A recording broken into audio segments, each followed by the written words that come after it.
Hey, so after getting off the ship, we had a couple more days in London. At the time, I had a couple of friends in London, so one of the days I used to meet up with them and to just catch up. We met up at the Natural History Museum, where we just took a casual walk around while talking. The Natural History Museum is a great day trip if you're in the area. They have exhibits on dinosaurs and minerals and all sorts of exotic animals. We also had a nice long walk around Hyde Park, which was just a great place to walk around and calmly enjoy the environment and talk and catch up with old friends.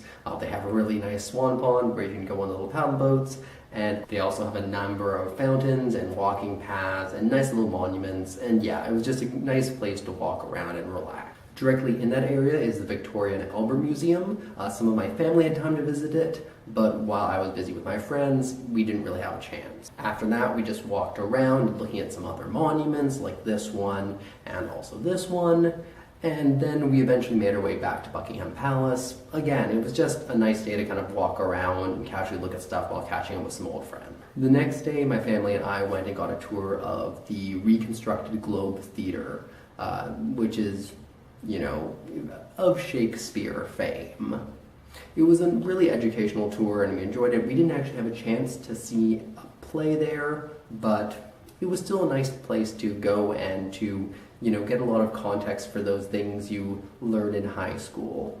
The Globe Theatre is directly across Millennium Bridge, which is viewed here, and we also had to cross this while we were traveling to and from several places, so we got the opportunity to cross it a couple times. Like with all of our stints in London, we went and saw a few shows while we were in town. The first production we saw was a production of 1984, which I actually personally preferred the play much more to the book. The book was a little slow for my preferences, and the play, I think, held up a lot better in terms of pacing. We also went and saw The Commitments, which is a nice little adapting modern music into a musical, and we also got a chance to see Miss Saigon, which is a classic which I had previously not listened to the soundtrack of or anything, and I really enjoyed it. I think it had the best use of stage space and had the best staging of any of the shows we saw in London. So yeah, after a couple more days in London, we were leaving again, this time to Heathrow Airport and to home. And that's it. That is it for my silly European vacation vlogs, which I started over a year and a half ago at this point, and I'm just now finishing up. What will happen next?